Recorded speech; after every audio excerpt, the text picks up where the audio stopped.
बहन जी प्रदेश की मुख्यमंत्री रही 4 बार, आरक्षण का पूरा उन्होंने फायदा अपने लोगों को पहुंचाने का काम करा। तो अब वाल्मीकि समाज क्यों बटेगा? हम नहीं बटेंगे।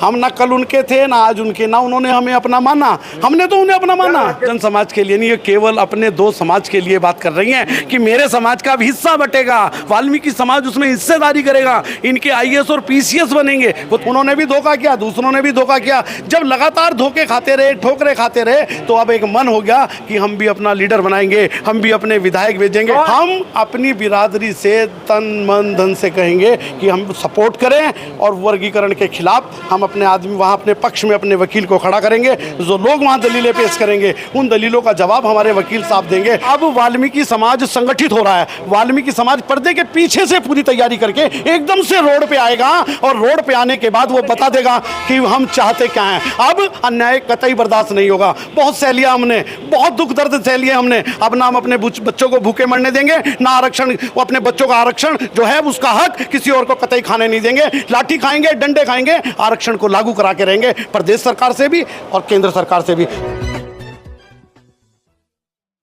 दोस्तों नमस्कार, मैं विकास, आप देख रहे हैं जस्ट टीवी इंडिया। और एक बार फिर से मैं मेरठ में हूँ। आज बड़ी जनसभा यहाँ पर बुलाई गई है, तो ऐसे में तमाम लोग मेरे साथ हैं और जानने की कोशिश करेंगे क्या कहेंगे। अभी जो वर्गीकरण का मामला है उसको लेकर आज मेरठ में फिर से सभा हुई है, क्या फैसले लिए गए? आज वर्गीकरण को लेकर के उत्तर प्रदेश से सफाई मजदूर संघ ने एक कार्यक्रम घेरे ऑफ चैम्बर मेरठ में रखा है। वर्गीकरण को लेकर वाल्मीकि समाज में जो धारणा थी कि हमें कुछ नहीं मिल रहा है वो गलत थी।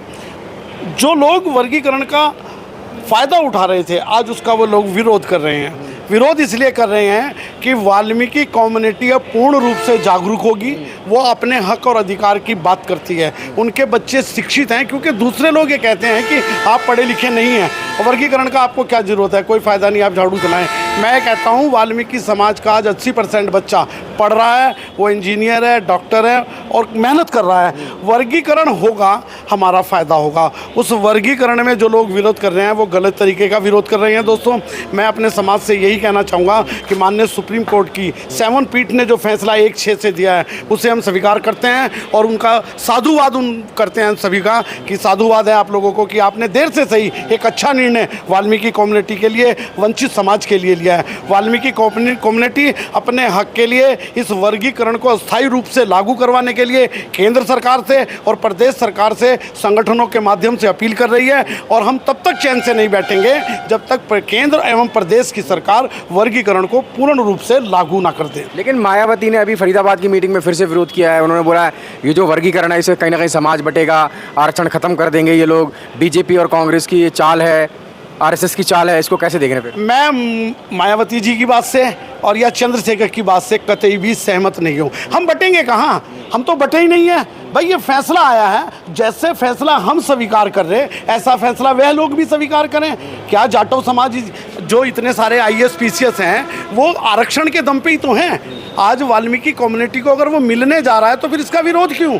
हमने तो उनका विरोध नहीं किया 70 सालों से। बहन जी प्रदेश की मुख्यमंत्री रही 4 बार, आरक्षण का पूरा उन्होंने फ़ायदा अपने लोगों को पहुंचाने का काम करा। तो अब वाल्मीकि समाज क्यों बटेगा? हम नहीं बटेंगे।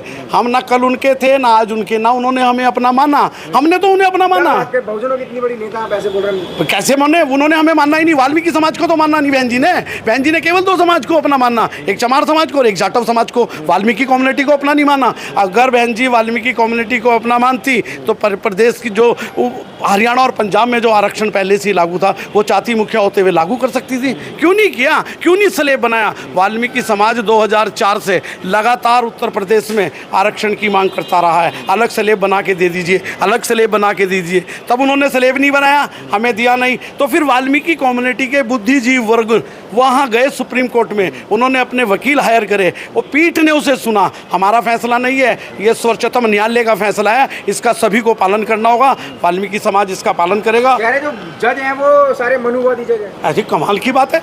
मनुवाद मैं मान रहा, मनुवादी हैं वो लोग कह रहे हैं ना कि आप मान रहे, मैं नहीं मान रहा। मैं ये कह रहा जो न्याय की पीठ पे बैठा है, चाहे वो वाल्मीकि है, चाहे वो चमार है, चाहे वो मनुवादी है, वो कोई भी है, वो बात तो न्याय की कर रहा। तो सर्वोच्चतम न्यायालय में हम न्याय की बात को दोहरा रहे हैं। जो सर्वोच्चतम न्यायालय ने सुना, कह रहे हैं वहाँ जितने भी जज हैं वो सारे ब्राह्मण जज हैं। कमाल की बात है। चलिए मैंने माना ब्राह्मण जज हैं, मगर उन्होंने बुरा क्या करा? आप साबित तो करें, आप साबित करें ना। अब वो लोग साबित नहीं कर पाए। फैसला गैर संवैधानिक है। गैर संवैधानिक कैसे हैं? उनके तो बहुत सारे आईएएस और पीसीएस हैं।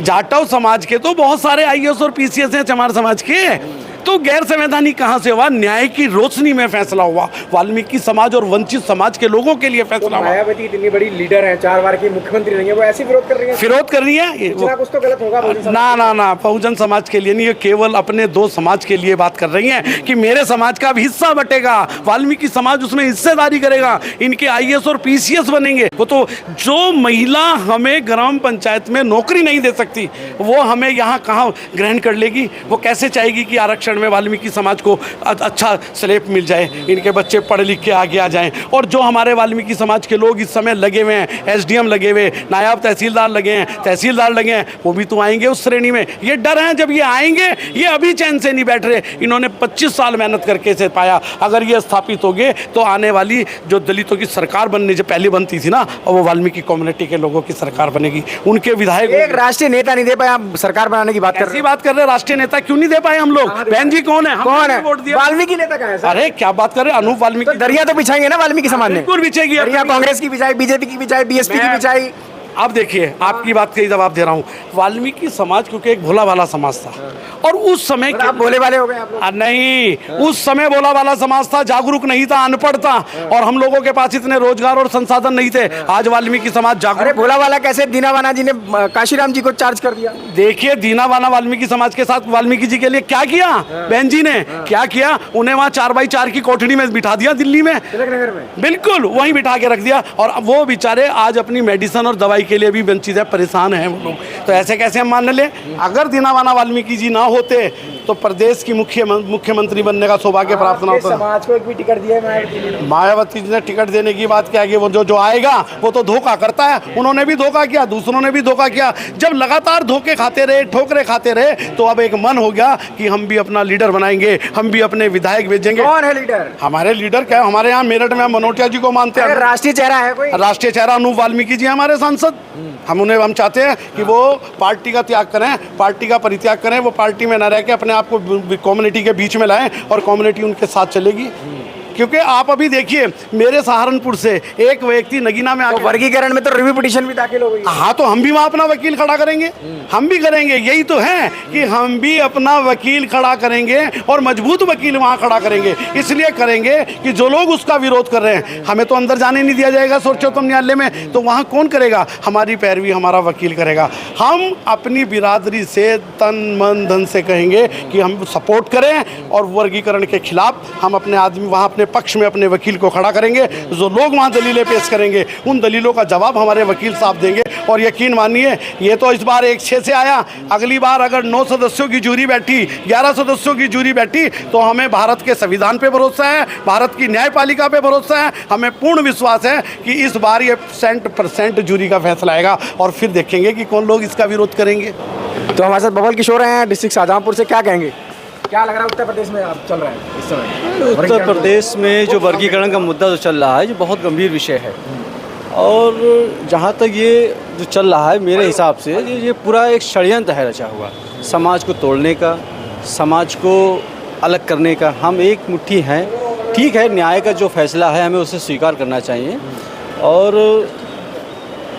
जो प्रकरण, जो समय आपस में भाई भाइयों को लड़ाने का जो काम चल रहा है, जी कहीं ना कहीं एक पूरा एक आरएसएस का बना हुआ पूरा एक षड्यंत्र है, मैं ये समझता हूँ, जिसका हम विरोध करते हैं। 20-25 साल पुरानी है, आप कह रहे हो कि आरएसएस से षड्यंत्र है? नहीं, अब नज़दीक जो चुनाव आ गया है, तभी ये उठा के आरक्षण का मुद्दा भाई भाई को आपस में लड़ाना चालू कर दिया गया। अभी आपने देखा कि भाजपा ने ये कर तो दिया, पर 37 सीटें आ गई विपक्ष के हाथ में।